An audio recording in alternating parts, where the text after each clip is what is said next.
What's good in the hood, YouTube? This is Crazy Samurai Setting One here, bringing you another video. Today I'm bringing you a video on Lupinranger vs. Patoranger episode 8.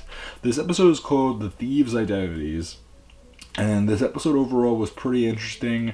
Obviously, as we know from the previous episode, Tsukasa was very curious and actually believed, or at least suspected, that the three people at the bistro are the Lupinrangers, which we know is true. But they only are suspecting that that is the case. Yes. So that is what is going on there. And this episode basically has them trying to figure out the identity of the Lupinrangers. So that's very interesting. We see at the very beginning of the episode, actually, that the Lupinrangers are dealing with some portamen.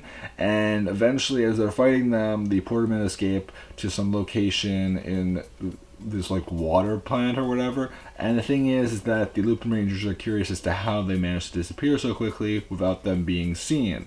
So initially, what the Lupinrangers wonder is like, where could they have gone? And then following this, they return back to the bistro. So then after that, we end up seeing at the GSPO base that Tsukasa explains to the other members of the Patorangers, as well as Hilltop and Agent Carter, that she's suspicious of the three members of the bistro being the Lupinrangers. And she explains that when she saw them, she just had this feeling that they have to be them, and she just kind of connected two and two together, and she just thought, like, it has to be them. There's no question of the matter anymore. And so what does end up happening is that they end up trying to get data on the three of them, and they discover some information about them, like, you know, we call it Kichiro losing his family and then having his brother take over for him as kind of like the parental guardian in a way, and then having Umika, where she went to a school and she dropped out, and then she was in the same location as a bunch of people that disappeared, and then at the same time having Toma, who worked at a nice restaurant, and then after his fiance dumped him, which really wasn't a dumping, it was more like she died, she was destroyed. But from their knowledge, or at least their point of view, they only see what they know. Like, they don't have all the information, so there's limitations to what they know. If they knew all the context for situations that actually occurred, then they would understand a lot better as to why they are where they are. That's obviously very important, and that makes things make a lot more sense in the end. And clearly, when the two teams finally do align, there will be some, better understanding on their parts as to why these different things happen to the Lupinrangers, at least for their point of view. Obviously, for us, we know why they are where they are, but yeah, that's very interesting to keep in mind. What we do end up seeing is that the Power Rangers realize that they can't just go up to them and try to arrest them or assume that they are Lupinrangers. So what they decide to do is that they have to actually try to do some close surveillance. And the reason why they can't just go up to them and do that, it's also because of media. They don't want to have a false suspicion and suddenly be found out for telling people that they are something that they aren't, and then find out that they actually screwed up in the end. So what does end up happening is that Tsukasa and Sequoia end up heading to the bistro. They don't actually head into it, but they head from the outside, and they actually try to examine the scene with Umika and Toma in the bistro working.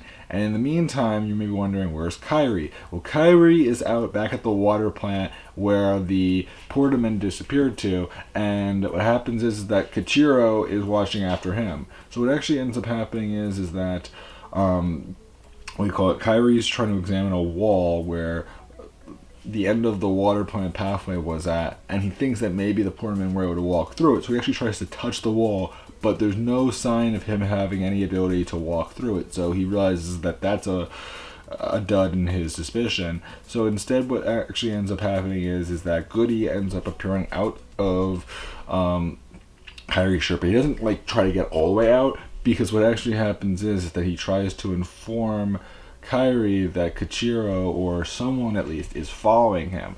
And what ends up happening is that Kairi realizes who it is, and he realizes that he has to be careful now because clearly the Patorangers are on to them. So what does end up occurring is that Kyrie ends up returning back to the base. He informs the others of what's going on with the Patorangers. They understand right away that the Patorangers are only suspicious and they're not certain. So that's very important as well, because otherwise they would have just gone up to them and done something like arresting. So they keep it in mind when they begin to plan things out. In the meantime, what we also end up learning is that Goody does care enough about them to the point that he doesn't want them to be found out. And the other thing is that Goody asks about how they became thieves. So what actually happens is that they go over the whole point about their family members being lost and then them becoming thieves for the purposes of getting the Lupin collection and then having the ability to wish for their family members back and all that. And basically Goody now understands the stakes that they're under. So that's very important. What we also end up learning is that Goody has no idea who Kagori is. So that is interesting to note. Clearly Kagori does know who Goody is, but it's not the same way the other way around. So that's very interesting to keep in mind, that there is this loss of identity between the two of them. What we do end up seeing is that then they decide to figure out a plan to maybe confuse the Patorangers so that the Lupinrangers aren't found out for their true identities. So what does end up happening is that in the meantime, the Patorangers back at their base decide to actually, well, specifically Sequoia tries to contact Umika about whether or not she'll be at the bistro, and Umika responds back with, yes, I'll be working all day. And so what actually ends up happening is that they try to set up a fake decoy trap with a gangler, and it's not a real gangler, it's actually Agent Carter pretending to be Enemy Carter, that's what they refer to it as. And what actually ends up happening is that Agent Carter gets a safe on his head, and he ends up trying to, pretend to attack some police agents that are trained to handle these kind of situations. And so what ends up happening is that the the Patorangers arrive in the bistro. We see Toma and Umika in there as well. And what ends up happening is that they try to order like a drink, I think, or something like that, like maybe some coffee or something. And when they're in the bistro, what actually ends up happening is that they keep in contact with Kichiro, and eventually when things are set and everything, what does end up happening is that Kichiro tells Sequoia and Tsukasa to start, and what ends up happening is that they try to report in that there's like a gangler attack or whatever, and they begin to head out. So at that point, what does end up happening is that the Lupinrangers, it's very, we don't know what's going to happen, obviously. So what we do end up seeing shortly after is that the Lupinrangers arrive on the scene, and they end up fighting Enemy Carter. Although Enemy Carter, they actually don't fight particularly. What they actually do is that Enemy Carter doesn't want to fight, so instead he ends up offering them a riddle, which they begin to try out in order to get their Lupin collection item, but they don't really know the answer to it. So that all happens. In the meantime, realizing that happens, Tsukasa and Sequoia end up heading back into the cafe to double check and make sure that they aren't the same people. So when they head back in, they see Umika's there, they see Toma's there, and then they say, wait, by the order of the GSPO, I need to see Kyrie. So at that point, what actually ends up happening is that Kyrie arrives. So it's sort of like, wait, how can they be in two places at once, right? That's what you would think. And initially, that's the thought that many people thought, of course. How could this be possible? We see Kyrie there. We see all three of them, in fact. So shortly after this, what does end up happening is that after their suspicion is found out to be false, what we end up learning is that actually what do you call it? Kogori is in disguise. Kogori is actually disguised as Kairi, and in the meantime, you may be wondering, how can there be the 3 Lupinrangers? Well, what actually ends up happening is that Kairi has the ability to multiply, if you remember, from his finisher, and he uses that ability to multiply to actually make himself 3 of himself, and then what he does is he puts on an additional mask on top of one of his clones, well actually on each of the clones, so that there's blue and yellow, so they represent the 3 members of the team, and that way it appears as if there's 3 Lupinrangers and there's the 3 regular people.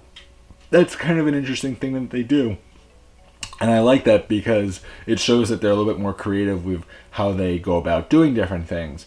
So what does end up happening is that clearly the the Patorangers lose suspicion, but what does end up happening is that Kairi ends up heading into a specific location, because eventually Agent Carter is actually ends up in the water plant building, like the inner building itself, and Kairi ends up finding the entranceway, and he notices the Agent Carter is being attacked, and there's also some civilians there. And what does end up happening is that Kairi ends up being confronted by Gochi, and Gochi explains that she is like the top doctor of the Ganglers, and she begins to fight Lupin Red or Kairi. And in the meantime, we end up seeing that Patoran Ichigo eventually, or Kichiro, ends up heading into the same building, tries to rescue Agent Carter, and what we see is that he's also going to rescue several civilians.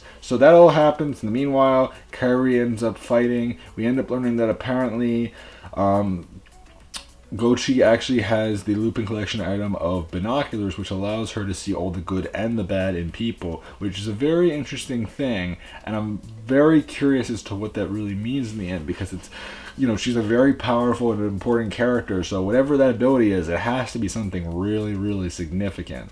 So what does end up happening is that eventually, as Kairi is fighting Gochi, she eventually uses her ability to make things grow and turns 4 Portamen big. So at that point, what does end up happening is that Kairi summons his trigger machine dial fighter, and he ends up traveling through the air. The other 2 Lupinrangers arrive on the scene, and then they end up using Lupin Kaiser. And what ends up happening is that when they use Lupin Kaiser, they initially fight the Portamen, no big deal. We actually see them doing a whole bunch of different attacks and everything.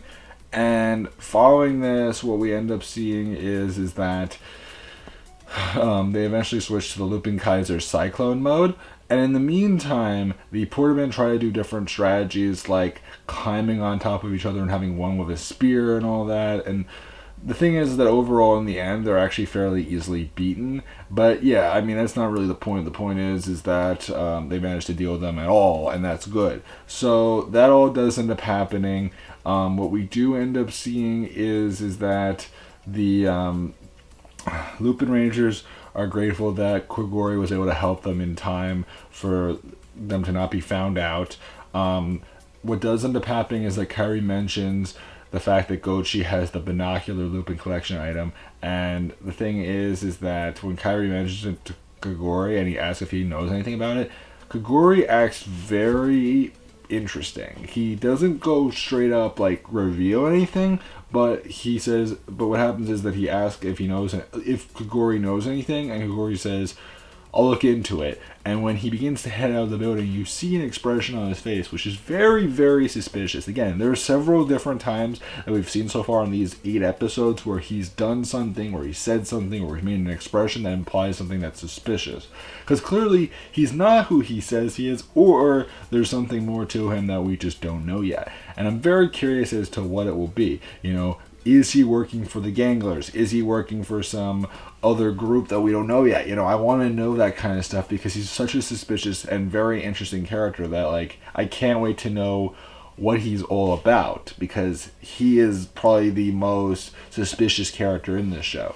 So what does end up happening is that in the meantime, The Power Rangers rejoice in the fact that they managed to at least rescue some people today, and even though they found out that those that they suspected aren't who they thought they were. So in other words, they thought that the people at the bistro were the Lupinrangers. They now realize that they're not. They at least managed to save some people, and they think that they have a better understanding of things. Although, as we know, they didn't really find out anything, but their suspicions may not be as false as they at least thought they were right now. So, as far as when they'll actually suspect them again, it's very hard to say. What will likely happen is that at some point they'll have to de-transform, and then their identities will be revealed or something will come up that will reveal their identities. As far as what it will be, no idea right now, but it is interesting to see that they managed to do something like this so early and managed to keep it going, where now they're gonna stop thinking that the people at the bistro are the Lupinrangers. So as far as things go, that's about it for this episode. The preview clip does show there will be a pretty interesting episode next week. There's going to be a jewel that apparently Kyrie will want to use to bring back, his friends or whatever, the one that he lost.